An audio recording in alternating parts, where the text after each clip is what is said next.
안녕하세요, 역TV입니다. 오늘은 전 세계적으로 뿌리 깊은 역사적 사료가 있는 지창금 문화, 특히 중국의 지창금인 차이리에 대해 알아보겠습니다.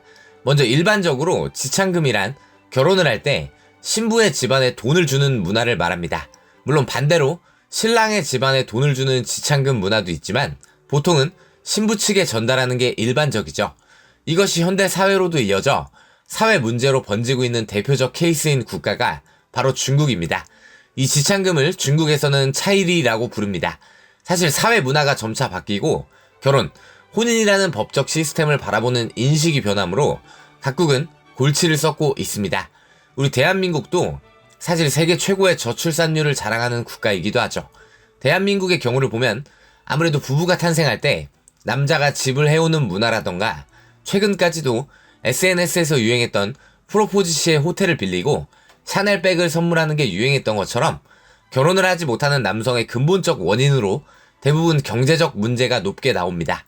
자, 그럼 중국의 지창금이라는 것은 근본적으로 정말 문제인 게 한국 남성들이 결혼 시에 부담을 느끼는 집이라던가 여성에게 주는 선물 같은 것을 대신하여 신부 측 집안에 돈을 건네는 게 아니라 그런 건 당연히 기본으로 가져와야 하면서도 신부 측에 또 지창금을 건네야 하기 때문에 이게 엄청난 문제가 됩니다.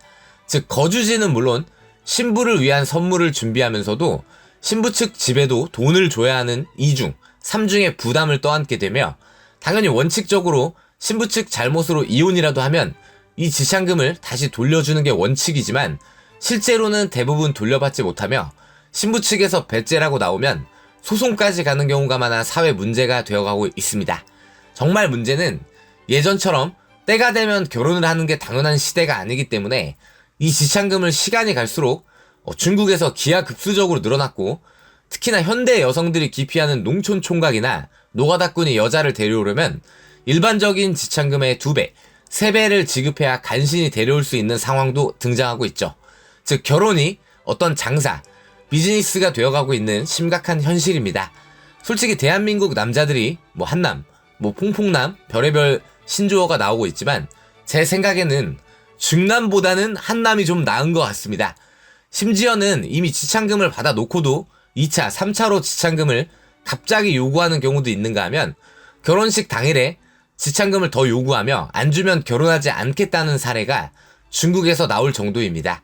대한민국에서는 여성의 저임금이나 여성 우대 정책, 군대 같은 게 젠더 갈등의 대표적인 논점이 되고 있지만 중국에서는 바로 이 차이리가 대표적인 남녀 젠더 갈등의 전쟁터가 된 지 오래입니다. 자, 2018년 중국 전역의 차이리 평균은 대략 7만에서 14만 위안 정도로 봤는데 여러분 14만 위안이면 2,400만원 정도인데 솔직히 이건 소득 수준이 훨씬 높은 대한민국 남성의 기준으로도 신랑과 신부를 위해 쓰는 돈도 아니고 그냥 신부 측에 주기에 결코 작은 돈이 아니죠. 적당한 중고차도 하나 살 수 있는 정도니까요. 당연히 일반적인 중국 20에서 30대 청년에게 한화 2,400만원은 엄청난 돈입니다. 우리의 체감 2,400만원의 그 느낌이 절대 아니죠. 중국에서 굉장히 큰 돈입니다. 지금도 대학 나온 사람도 월 120만원을 못 보는 사람도 상당히 많습니다. 더군다나 중국은 워낙 큰 국가이기 때문에 각 지역별로도 이 차이리가 크게 차이가 나며 당연히 각 집안에서 요구하는 차이리의 금액이 달라 애당초 결혼 전에 신랑 신부 측 집안이 차이리 협상을 벌이기도 합니다. 여성이 굉장히 이쁘거나 스펙이 높다거나 하면 당연히 이 차이리도 올라갑니다. 그리고 아까 말씀드렸듯 농촌으로 가는 신부의 차이리는 보통 2배, 3배로 비싸지며 이 차이리는 시간이 지날수록 점점 비싸지고 있습니다. 이것은 중국 결혼 문화의 큰 적폐로 이미 차이리를 다 받았음에도 결혼식 바로 전에 포르쉐 안 사주면 결혼 안 한다고 뻗팅기는 신부의 사례가 터져 중국 인터넷 안에서도 난리가 난 적도 있습니다. 야, 이 호구 자식아, 결국 포르쉐 사줬으면 넌 진짜 나한테 처맞는다. 과거 중국은 감당 못할 인구 증가로 공산당이 국가적인 한 자녀 정책을 시행했고 그런 와중 한 명만 낳는다면 뿌리 깊은 남아 선호 현상이 있어 성비의 불균형도 이 차이리 상승에 한몫을 하게 되었습니다. 실제 대륙은 스케일 자체가 다른 게 2020년에는 남성이 여성보다 무려 3,500만 명이 더 많다고 조사되었고 농촌 총각들은 감당 못할 차이리 때문에 아예 결혼을 포기하는 경우가 엄청나게 늘었으며 중국 장시성의 2022년 차일이 평균값 추정치가 38만 위안, 거의 6천에서 7천만 원까지 불어났다는 통계도 있습니다. 여러분, 물론 대한민국도 돈 못 버는 남자가 사람 취급 못 당하는 나라이긴 한데, 솔직히 집, 차, 예물, 지참금까지 다 해서 마치 매매혼처럼 바쳐야 하고, 줘도 가끔 더 달라고 협박받는 중남보다 훨씬 나은 것 같지 않습니까?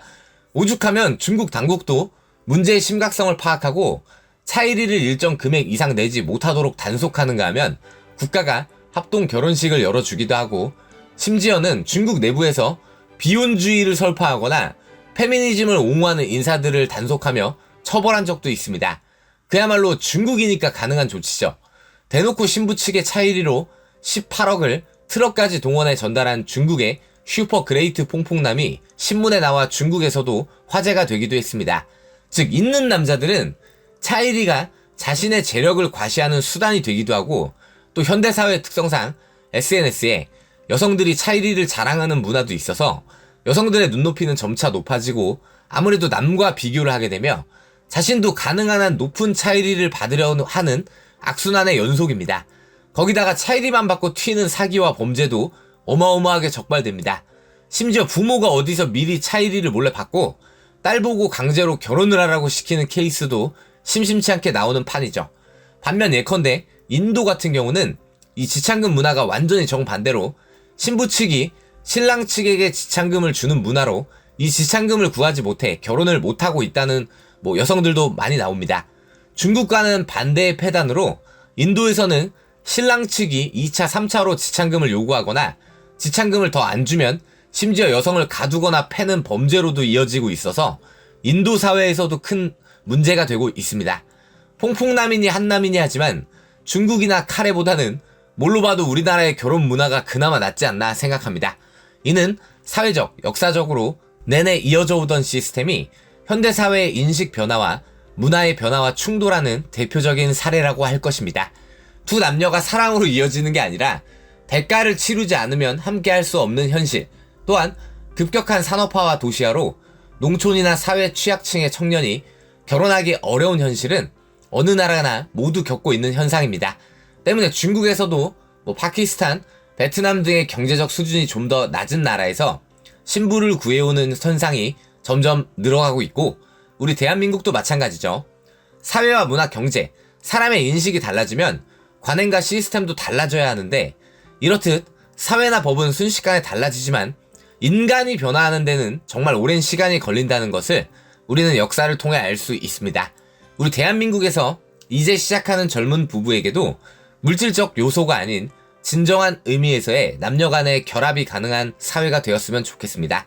이번 21대 대선만 봐도 모두가 저출산, 청년, 신혼부부에 대한 공약을 걸고 있듯 결혼, 출산이라는 요소에 근본적인 국가 시스템적 변화가 필요한 시점이기 때문입니다. 이 중국이나 인도의 사례를 보며 사회 문화적 관습이라는 게 얼마나 무서운지를 알 수 있습니다.